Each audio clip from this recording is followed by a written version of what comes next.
பொன்மனச்செம்மல் புரட்சி தலைவர் எம்ஜிஆர், இதயம் புரட்சி தலைவி அம்மா இருவரும் தெய்வங்களை வணங்கி இங்கே சிறப்பாக எழுச்சியாக நடைபெற்றுக் கொண்டிருக்கின்ற தேர்தல் பிரச்சார கூட்ட நிகழ்ச்சியிலே கலந்து கொண்டு சிறப்பித்துக் கொண்டிருக்கின்ற மாவட்ட கழகத்துடைய செயலாளர் அருமை சகோதரர் கந்தன் அவர்களே மற்றும் நிகழ்ச்சியிலே கலந்து கொண்டிருக்கின்ற அனைத்து இந்திய அண்ணா திராவிட முன்னேற்ற கழகத்தினுடைய நிர்வாகிகளே, மரியாதைக்குரிய முன்னாள் எம்எல்ஏ அறிவிச்சவர் VNP வெங்கட்ராமன் அவர்களே, பாரதிய ஜனதா கட்சியுடைய சென்னை கிழக்கு மாவட்ட தலைவர் திரு ஜி குமார் அவர்களே, காஞ்சிபுரம் கிழக்கு மாவட்ட கழக செயலாளர் பாட்டாளி மக்கள் கட்சியைச் சேர்ந்த திரு தா ஹரிகிருஷ்ணன் அவர்களே, அம்மா மக்கள் முன்னேற்ற கழகத்தைச் சேர்ந்த செங்கல்பட்டு வடக்கு மாவட்ட செயலர் திரு மா கரிகாலன் அவர்களே, புரட்சி பாரத கட்சியினுடைய கிழக்கு மாவட்ட செயலர் திரு தினகரன் அவர்களே, தமிழ் மாநில காங்கிரஸ் கட்சியைச் சேர்ந்த மாவட்ட திரு பாஸ்கரன் அவர்களே மற்றும் நிகழ்ச்சிகளை கலந்து கொண்டு சிறப்பித்துக் கொண்டிருக்கின்ற அனைத்து இந்திய அண்ணா திராவிட முன்னேற்ற கழகத்திலே பல்வேறு பொறுப்புகளை வைக்கின்ற நிர்வாகிகளே, பாரதிய ஜனதா கட்சியில் வரி எந்திருக்கின்ற நிர்வாகிகளே, பாட்டாளி மக்கள் கட்சியிலிருந்து வரி எந்திருக்கின்ற நிர்வாகிகளே, அம்மா மக்கள் முன்னேற்ற கழகத்திலிருந்து வரி எந்திருக்கின்ற நிர்வாகிகளே மற்றும் புரட்சி பாரத கட்சி, தமிழ் மாநில காங்கிரஸ் கட்சியைச் சேர்ந்த நிர்வாகிகளே, நம் கூட்டணியில் அங்கம் வைக்கின்ற கட்சியுடைய நிர்வாகிகளே, தொண்டர்களே, பெரியோர்களே, தாய்மார்களே, வியாபாரிகளே, தொழிலாளர் நண்பர்களே, பத்திரிகையாளர், ஊடக நண்பர்களே, அத்தனை பேருக்கும் என்னுடைய முதற்க நன்றி கலந்த வணக்கம்.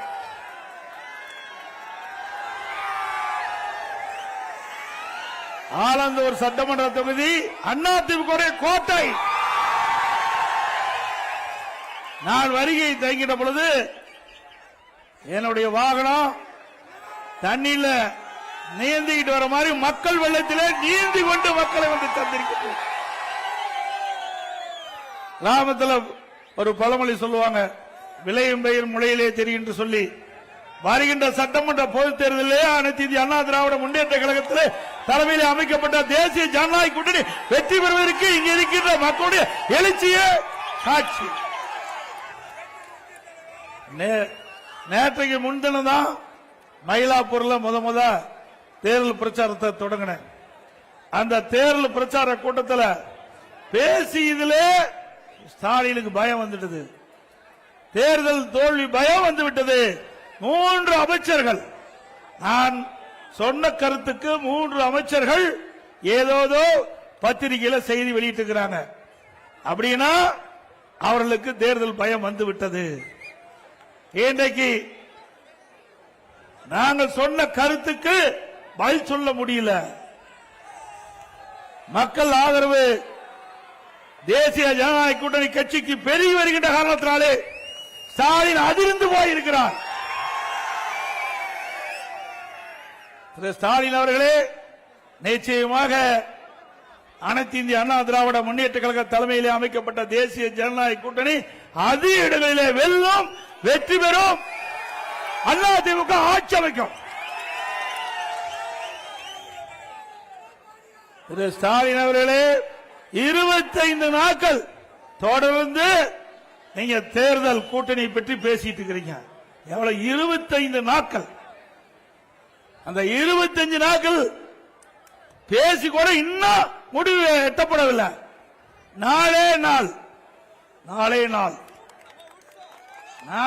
முதல் நாள் எங்களுடைய கட்சி தலைமை அலுவலகத்திற்கு எங்க கூட்டணி கட்சி சேர்ந்த பிரதிநிதிகள் வந்தாங்க, பேசணும்.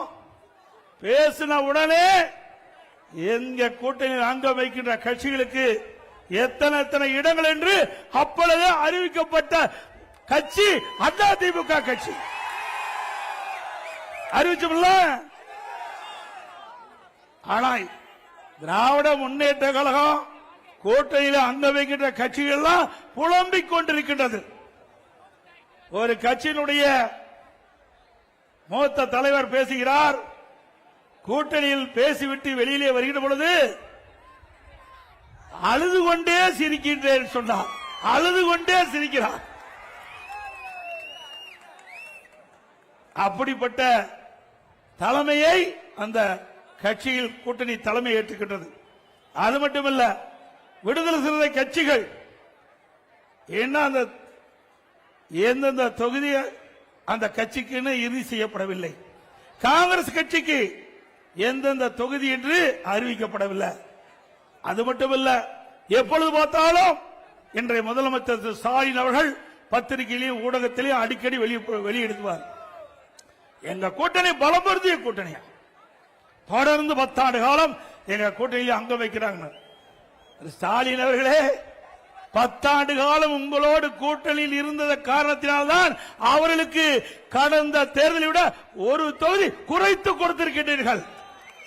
10 ஆண்டு காலம் உங்க கூட்டணியில் அங்க வைக்கின்ற கட்சிகள் உங்களுக்கு விசுவாசமாக நடந்தது. தமிழ்நாட்டில் நடக்கின்ற கொலை, கொள்ளை, திருட்டு, வழிப்பறிவு, பாலி வன்கொடுமைகள் இதையெல்லாம் இந்த திராவிட முன்னேற்ற கழக தலைமையில் அமைக்கப்பட்ட கூட்டணிகள் பேசவே இல்லை, வாயே திறக்கல, மௌனம் காத்தார்கள். உங்களுடைய அரசுக்கு துணை நின்றார்கள்.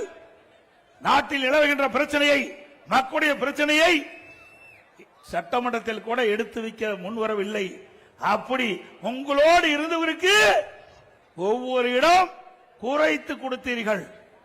அண்மையில் ஒரு கட்சி திராவிட முன்னேற்ற கழகத்தோடு போய் சேர்ந்தது, அதுக்கு அதிக இடம் கொடுத்திருக்கிறீங்க. இதுதான் திமுக. அண்ணா திமுக அப்படி அல்ல. தேர்தல் நேரத்தில் கூட்டணி எப்போ தேர்தல் முடிந்து விட்டால் அந்த கட்சி அந்த கொள்கையின் அடிப்படையில் மக்களுடைய பிரச்சனையை முன்வைப்பார்கள். அது எங்க கூட்டணியுடைய தர்மம். ஒவ்வொரு கட்சியும் மக்களுக்கு பாடுபட வேண்டும் என்பதற்காக தொடங்கப்பட்ட இயக்கங்கள். ஒவ்வொரு கட்சியும் மக்களுக்கு ஏற்படுகின்ற பிரச்சனையை ஆளுகின்ற கட்சிக்கு எடுத்து வைப்பதுதான் அந்த கட்சியுடைய நோக்கமாக இருக்கும். ஆனால் திராவிட முன்னேற்ற கழக தலைமையில் அமைக்கப்படுகின்ற கூட்டணிக்கு அதையெல்லாம் கவலைப்படல, மக்களுடைய பிரச்சனையை எடுத்தே வைக்கல. அதனால திராவிட முன்னேற்ற கழக தலைமையில் அமைக்கப்பட்ட கூட்டணிக்கு மக்களுடைய செல்வாக்கு இருந்துட்டாங்க. அவர்களுடைய ஏற்கனவே பெற்ற இடங்களை விட குறைவான இடங்கள் தான் கிடைத்திருக்கிறது என்பதை அவர்கள் இப்பொழுதாவது புரிந்து கொள்ள வேண்டும்.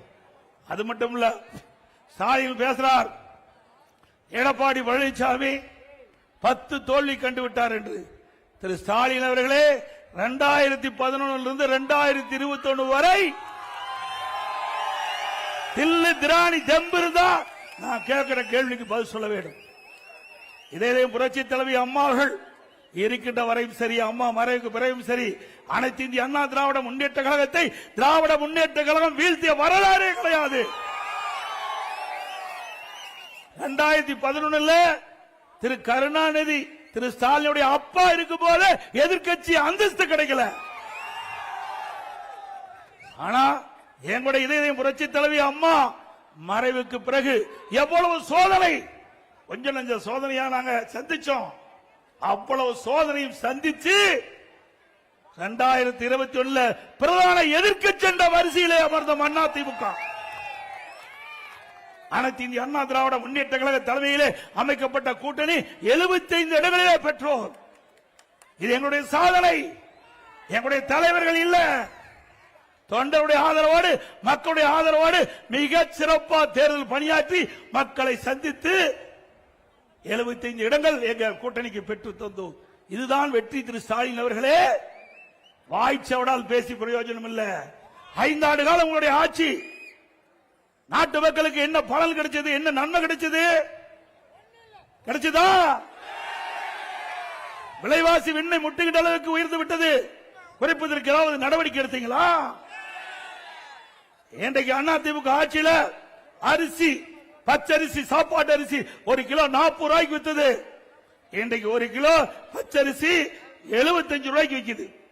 பொன்னி புழுங்கல் அரிசி 1 கிலோ அண்ணா திமுக ஆட்சியில் 45 ரூபாய், இன்றைய தினம் 75 ரூபாய்க்கு விற்கிறது 1 கிலோ அரிசி. ஏன்னா இதை முக்கியமா சொல்லியே ஆக வேண்டும். நீங்களாம் நகரப்புற மக்கள் அன்றாடம் இன்றைக்கு உணவுப் பொருட்களை வாங்கிதான் சமைத்தாக வேண்டும். அப்படிப்பட்ட மக்கள் எந்த அளவுக்கு பாதிக்கப்பட்டு என்பதை இந்த நேரத்திலே நாங்கள் தெரிவிப்பது எங்களுடைய கடமை. அந்த அடிப்படையில் இட்லி புழுங்கலரிசி 1 கிலோ 30 ரூபாய்க்கு வித்தது. இன்னைக்கு திமுக ஆட்சியில் 55 ரூபாய். கடல் எண்ணெய் 1 கிலோ அண்ணா திமுக ஆட்சியில் 130 ரூபாய், இன்றைக்கு 200 ரூபாய்க்கு விற்குது. நல்லெண்ணெய் 1 கிலோ 250 ரூபாய், இன்றைக்கு 500 ரூபாய்க்கு விற்குது.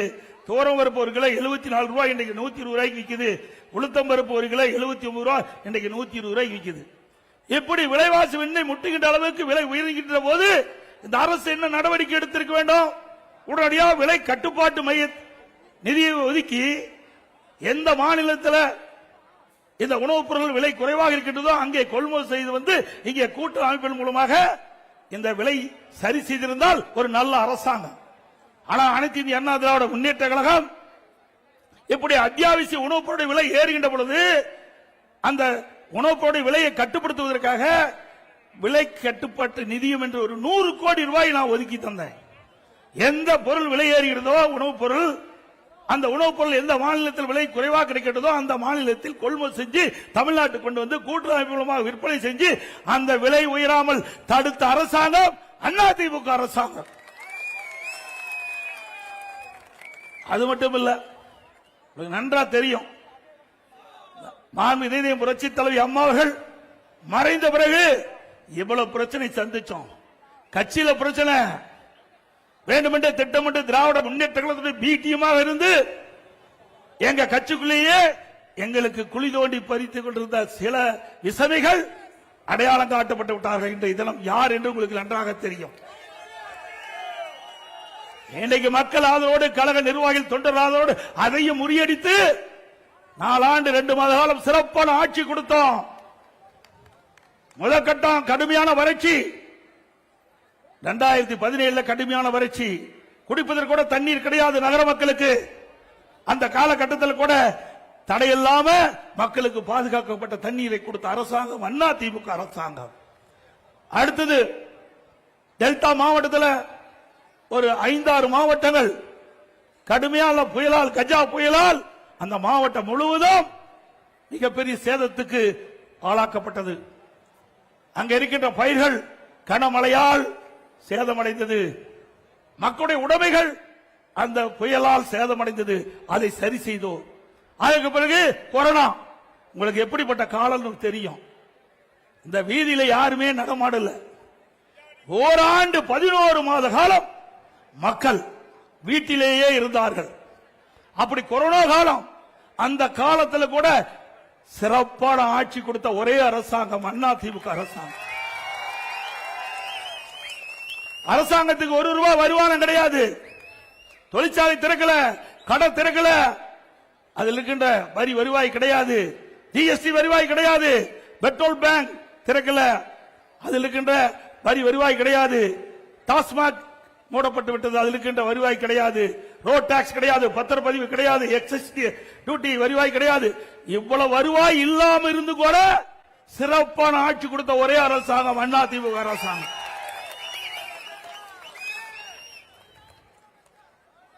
இன்றைய தினம் சிந்தித்து பார்க்க வேண்டும். அப்ப விலைவாசி உயரல, மக்கள் பாதிக்கப்படாம பார்த்துக்கிட்டோம். இன்னைக்கு ஏழை மக்கள் வேலை கிடையாது, தொழிற்சாலை இல்லாத காலத்தில் வேலை வாய்ப்பு இல்ல, அந்த தொழிலாளர் பாதிக்கப்படாது என்பதற்காக இன்றைக்கு ஒட்டுமொத்த மக்களும் பாதிக்கூடாது என்பதற்காக ரேஷன் கடையில் 11 மாசம் அரிசி விலையில்லாம கொடுத்தோம், பருப்பு விலையில்லாம கொடுத்தோம், எண்ணெய் விலையில்லாம கொடுத்தோம், குடும்பத்துக்கு 1000 ரூபாய் கொடுத்தோம். வருமானமே கிடையாது. கொரோனா காலத்தில் 40,000 கோடி அரசுக்கு செலவு. இவ்வளவும் திறமையா இருந்து செயல்பட்டு ஒரு நல்ல அரசாங்கம் என்ற பெயரை மக்கள் இடத்தில் பெற்ற ஒரு கட்சி அரசாங்கம் அண்ணா திமுக அரசாங்கம். அரசாங்கம் அப்படியா இருக்குது? புயல் வந்ததா, வெள்ளம் வந்ததா, கொரோனா வந்ததா? ஒண்ணுமே வரல. ஆனா கடன் மட்டும் அதிகரிச்சிட்டு இருக்குது. 5 லட்சம் கோடி கடன் வாங்கிட்டாங்க. 5 லட்சம் கோடி, 1 கோடி 2 கோடி 5 லட்சம் கோடி இன்றைக்கு தமிழகத்தில் கடன் வாங்கி இருக்கிறாங்க. எப்பொழுது பார்த்தாலும் முதலமைச்சர் ஸ்டாலின் பேசுறார், சூப்பர் முதலமைச்சரா, இந்தியாவிலேயே சூப்பர் முதலமைச்சரா, முதன்மையான முதலமைச்சரா.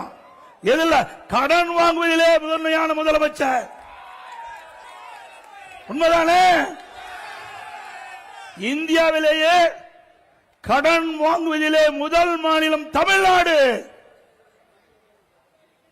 ஒரு பக்கம் கடன் வாங்குறீங்க, பெரிய திட்டம் ஏதாவது சென்னை மாநகர மக்களுக்கு வந்ததா அல்லது நாட்டு மக்களுக்கு ஏதாவது வந்திருக்குதா? அதுவும் இல்ல. இரண்டாவது 2020-21 அதிமுக ஆட்சி, அப்போது இருந்த வருவாய் விட 2024-25 திராவிட முன்னேற்ற கழக ஆட்சியில வருவாய் 1,36,000 கோடி கூடுதலா வந்திருக்குது. கூடுதலாய் வருவாய் வந்தும் கடன் வாங்க வேண்டிய அவசியம் என்ன? திட்டமும் எதுவும் இல்ல. அப்படி வருமானமும் அதிகம், கடன் அதிகமா வாங்கிட்டு இருக்காங்க. ஆக அத்தனையும் ஊழல், கலெக்ஷன், கமிஷன், கரப்ஷன். அதுதான் இந்த ஆட்சியுடைய சாதனை. சிந்திச்சு பாருங்க. அதிமுக ஆட்சிக்கும் திமுக ஆட்சிக்குள்ள வேறுபாடு. அதிமுக ஆட்சிக்கின்ற பொழுது மத்திய அரசோடு இணைந்து இணக்கமான உறவு வைத்த காரணத்தினால இன்றைக்கு இந்தியாவிலேயே ஒரு திட்டத்திற்கு 63,000 கோடி பெற்ற ஒரே அரசாங்கம் அதிமுக அரசாங்கம். மெட்ரோ ரயில் திட்டம் கட்டம் 2 118 கிலோமீட்டர் ரயில்வே பாதைகள் அமைக்க 63,000 கோடி மத்திய அரசிடமிருந்து நாம் பெற்றோம். மத்திய அரசிடமிருந்து நாங்க பெற்றோம். இணக்கமா உறவு இருந்தது. மத்திய அரசு அள்ளி கொடுத்தது. இன்றைக்கு சென்னை மாநகர மக்களுடைய போக்குவரத்து நெரிசல் முற்றிலும் குறைக்க வேண்டும் என்ற அடிப்படையில் மத்திய அரசுடைய அணுகினோம், பிரதமரை சந்தித்தோம், கோரிக்கை வைத்தோம். பிரதமர் அவர்கள் 63,000 கோடி மெட்ரோ ரயில் திட்டத்திற்கு நிதி ஒதுக்கப்படும் செய்து அறிவிப்பை கொடுத்து மாண்புமிகு உள்துறை அமைச்சர் மரியாதைக்கு அமித்ஷா அவர்கள் நேரடியாக சென்னைக்கு வந்து அடிக்கல் நாட்டப்பட்டது. இது அதிமுக வரலாறு, அதிமுக சாதனை. இப்படி ஏதாவது ஒரு சாதனை திமுக ஆட்சியில் பார்க்க முடிந்தா? எத்தனை பாலங்கள் கட்டி கொடுத்திருக்கிறோம், அற்புதமான சாலைகளை வடிவமைத்து கொடுத்திருக்கிறோம். தாம்பரத்திலிருந்து செங்கல்பட்டு வரை உயர்மட்ட பாலம் மத்திய அரசு அனுமதி வாங்கணும், கிடப்புல போட்டாங்க. இதுவரை நடக்கல. மீண்டும் அதிமுக ஆட்சி வந்தா அந்த திட்டத்தை தொடர்ந்து நிறைவேற்றி போக்குவரத்து நெரிசல் இல்லாம பார்த்துக்குவோம். அது மட்டுமல்ல, இன்றைக்கு சென்னை மாநகரை சுத்தி ring road, peripheral road AIADMK ஆட்சியில் கொண்டாந்தோம்.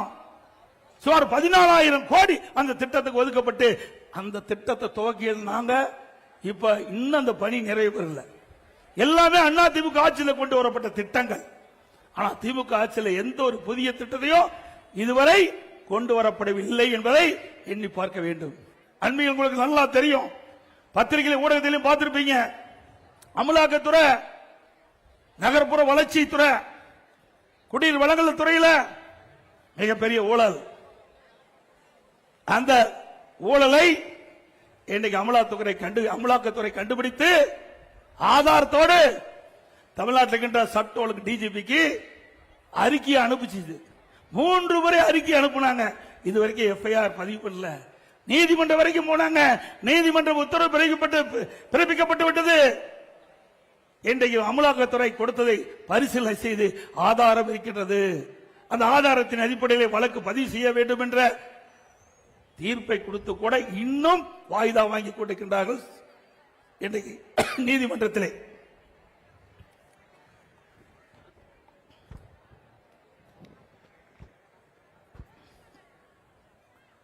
ஆக இப்படி ஊழல் செய்வதிலே மிகப்பெரிய மன்னர்கள்.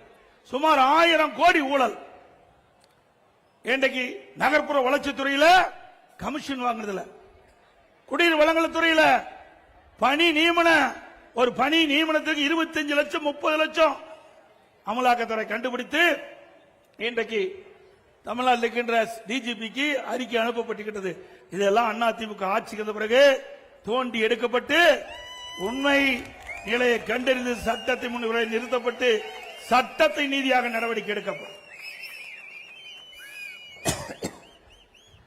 எங்க பார்த்தாலும் போதை பொருள் இல்லாத இடமே இல்லை.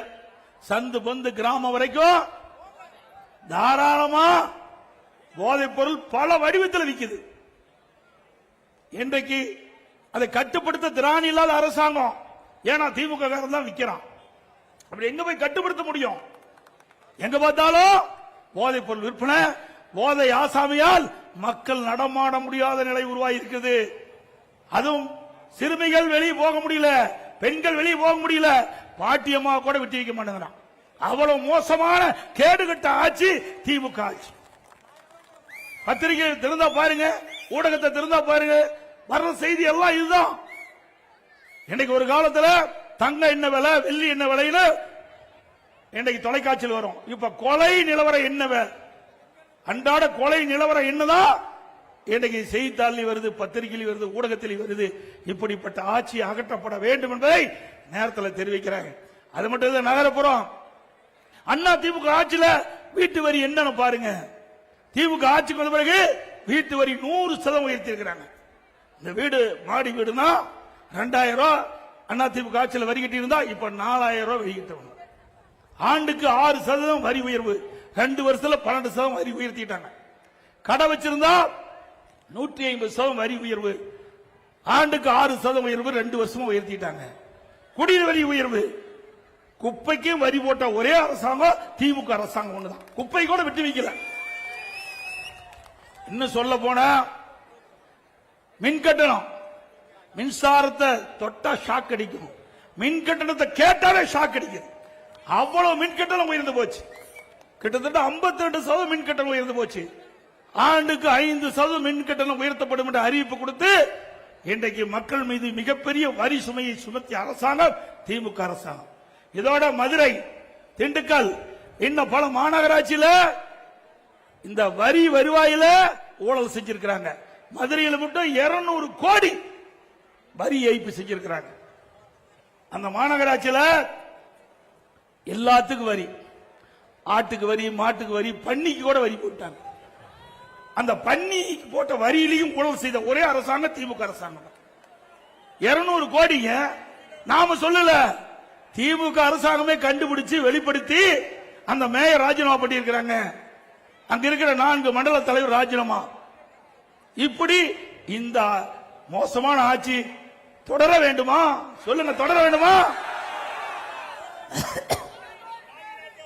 அனைத்து இந்திய அண்ணா திராவிட முன்னேற்ற கழகத்தை பொறுத்த வரைக்கும் விலைவாசி குறைக்கப்படும், நாட்டு மக்கள் நிம்மதியாக வாழ முடியும், சட்ட ஒழுங்கு பாதுகாக்க முடியும். தமிழகத்தில் சட்ட ஒழுங்கு சீரழிந்து விட்டது. இன்றைக்கு காவல்துறைக்கு பாதுகாப்பு இல்ல. போதை ஆசாமிகள் எகிரி எகிரி காவலரை அடிக்கின்ற காட்சி தொலைக்காட்சியில் பார்க்கிறோம். அப்படிப்பட்ட ஒரு அவல நிலை இந்த ஆட்சியிலே பார்க்கப்படுகிறது. இதையெல்லாம் முடிவு கட்டுகின்ற தேர்தல் நடைபெறுகின்ற சட்டமன்ற பொது தேர்தல். அது மட்டுமல்ல, இன்றைக்கு திராவிட முன்னேற்ற கழகம் என்று சொன்னா அது திமுக குடும்பம் ஆயிட்டது, கருணாநிதியுடைய குடும்பம் ஆயிட்டது. திமுக திரு கருணாநிதி குடும்பம், திரு கருணாநிதி குடும்பம்னா திமுக. அதுதான் இன்றைய தினம் பார்க்கப்படுகிறது. அங்க இருக்கிற திமுக கட்சிக்காரர்கள் மரியாதையே கிடையாது. இப்ப என் பக்கத்துல கந்த நிக்கிறார், திரு ஸ்டாலின் பக்கத்தில் யாராவது நிக்க முடியுமா?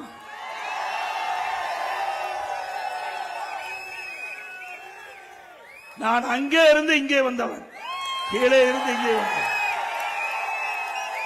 சாதாரண தொண்டன், கிளைக்கழக செயலாளர், ஒன்றிய செயலாளர், மாவட்ட செயலாளர், மாநில செயலாளர், எம்எல்ஏ, எம்பி, மந்திரி, அப்புறம் தான் முதல் மந்திரி, பிறகுதான் பொதுச் செயலாளர். இப்படி கீழே இருந்து மக்களோடு மக்களாக இருந்து ஏழை மக்களோடு படுகின்ற துன்பம், துயரம், வேதனை, மக்கள் படுகின்ற அவதிகள் முழுமையாக அனுபவ ரீதியாக அனுபவித்தவர். ஆகவே ஒரு ஆட்சி எப்படி செய்ய வேண்டும், எப்படி மக்கள் துன்பப்படுகிறார்கள், எப்படி வேதனைப்படுகிறார்கள், அதனால் அதை எப்படி நிவர்த்தி செய்வது அனுபவமாக நான் அறிந்த காரணத்தினால்தான் கொரோனா காலத்தில் கூட, கடுமையான நேரத்தில் கூட ஒரு சிறப்பான ஆட்சி எங்களால் தர முடிஞ்சது. அப்படிப்பட்ட காலத்திலேயே சிறப்பான ஆட்சி கொடுத்துட்டோம். நீ இப்போது நீங்கள் எங்களுக்கு ஒரு நல்ல வாய்ப்பை தருவீர்கள் என்று எதிர்பார்க்கின்றோம். நல்ல வாய்ப்பை தருகின்ற பொழுது இந்த நாடே வியக்கின்ற அளவிற்கு, இந்திய திருநாடு தமிழகத்தை திரும்பி பார்க்கின்ற அளவிற்கு அற்புதமான ஆட்சியை நாங்கள் கொடுப்போம். என்னை பொறுத்தவரைக்கும் தெய்வ பக்தி உள்ளவன், தெய்வ பக்தி உள்ளவன், ஒவ்வொரு காரியத்தை தொடங்கின்ற பொழுதும் அதை சிறப்பாக செயல்பட வேண்டும் என்று தொடங்கப்படுகின்றவன். திரு ஸ்டாலினை போல அல்ல, இன்றைக்கு உழைத்து இந்த நிலைக்கு உயர்ந்திருக்கின்றேன். மக்களுடைய ஆதரவோடு இன்றைக்கு உங்கள் முன் பேசிக் கொண்டிருக்கின்றேன். திரு ஸ்டாலின் அப்படி இல்ல. 1989 திரு ஸ்டாலினும் எம்எல்ஏ, நானும் முதலா எம்எல்ஏ, அவரும் முதலா எம்எல்ஏ தான் நுழைகிறாரு. நானும் முதல்ல 1989ஆம் ஆண்டு மாண்புமிகு புரட்சி தலைவி அம்மா முதலாக தனியாக இயக்கத்தை தோற்றுவித்து சேவல் சின்னத்திலே போட்டியிட்டு வெற்றி பெற்று சட்டமன்றத்திலே நுழைந்தேன். அப்பொழுது திரு ஸ்டாலின் அவர்களும் அப்பொழுதுதான் சட்டமன்றத்துக்குள் நுழைகிறார். அவர் வந்த வழி வேறு, நான் வந்த வழி வேறு. அவருடைய அப்பா திமுக தலைவர் முதலமைச்சர் அழகா வெற்றி பெற்று உள்ள வந்தார். இப்படிப்பட்ட சாதாரண நின்னுகிட்டு இருக்கிறவங்க எவ்வளவு கஷ்டப்பட்டு மேல வர முடியும் என்று உங்களுக்கு நன்றாக தெரியும். அப்படி சாதாரண தொண்டனாக இருந்து நான் சட்டமன்ற உறுப்பினராகி பிறகு நாடாளுமன்ற உறுப்பினராக நான் தேர்ந்தெடுக்கப்பட்டேன். பிறகு அமைச்சராகிய மாண்புமிகு அம்மாவுடைய அமைச்சராகி பிறகு அம்மா என்னுடைய பணியை பார்த்து கூடுதலாக 2016ஆம் ஆண்டு நெடுஞ்சாலைத்துறையிலிருந்து பொதுப்பணித்துறையும் எனக்கு கொடுத்து அழகு பார்த்தார்கள். இப்படி படிப்படியாக உயர்ந்தவன் உங்களால் என்பதை இந்த நேரத்தில் தெரிவித்து, கடுமையாக உழைக்கக்கூடியவன். கொரோனா காலத்தையே சந்தித்து விட்டேன். அப்படிப்பட்ட ஒரு இக்கட்டான நிலை இப்பொழுது திமுக ஆட்சியில் இல்ல. ஆனாலும் அவர்களால் ஒரு சிறப்பான ஆட்சி கொடுக்க முடியல. நாட்டு மக்களிடத்தில் இருக்கின்ற பிரச்சனையை அவர்களால் தீர்க்க முடியவில்லை. ஒரு குடும்பமுடைய ஆட்சி தான் இன்றைக்கு தமிழகத்தில் இருந்து கொடுக்கின்றது. வாரிசு அரசியல் தான் இன்றைக்கு தமிழகத்தில் தலை தூக்கி ஓங்கி இருக்கின்றது என்பதை நீங்கள் எண்ணி பார்க்க வேண்டும். இதற்கெல்லாம் குடும்ப ஆட்சிக்கு முற்றுப்புள்ளி வைக்கின்ற தேர்தல், வாரிசு அரசியலுக்கு முற்றுப்புள்ளி வைக்கின்ற தேர்தல் வைப்பீங்களா? ஒரு சுதந்திரமாக மக்கள் செயல்படக்கூடிய ஒரு நல்ல ஆட்சி தமிழகத்திலே மலர வேண்டும் என்றால் அது தேசிய ஜனநாயக கூட்டணியிலே அங்க வைக்கின்ற அண்ணா திமுக மீண்டும் ஆட்சிக்கு வர வேண்டும்.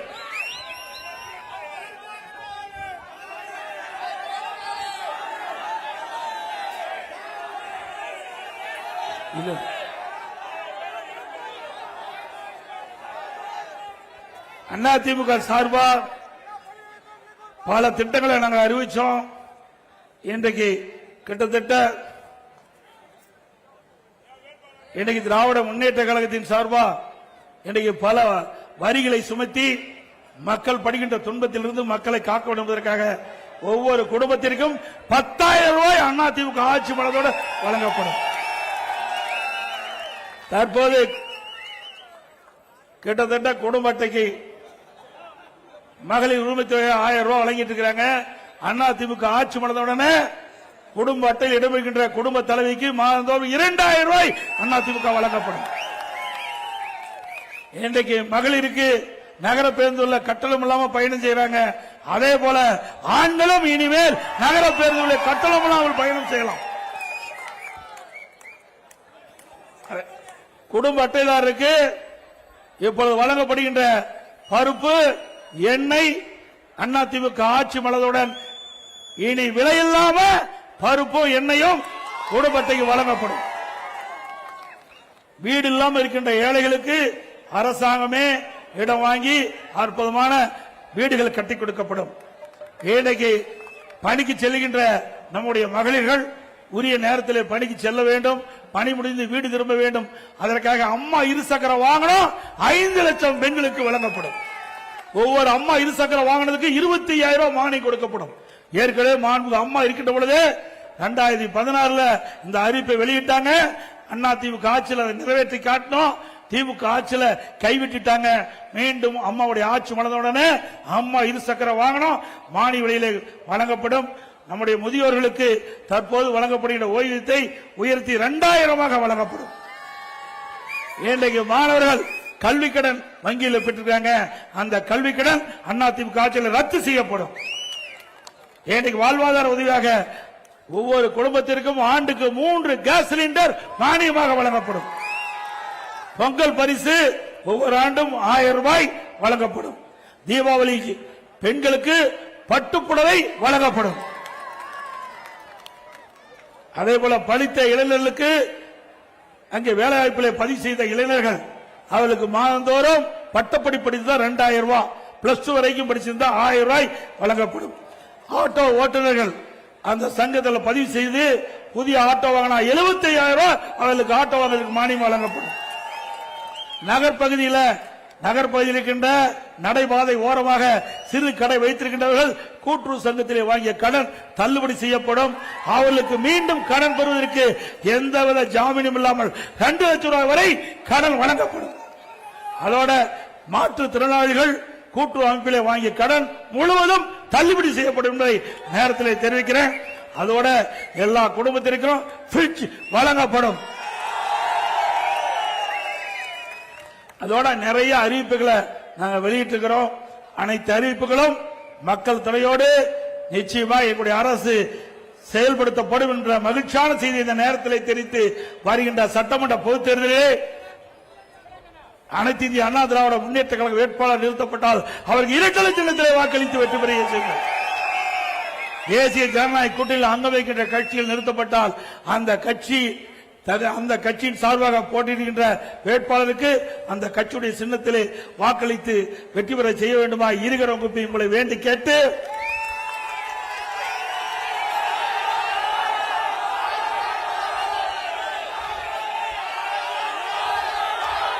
மக்களை காப்போம், தமிழகத்தை மீட்போம்.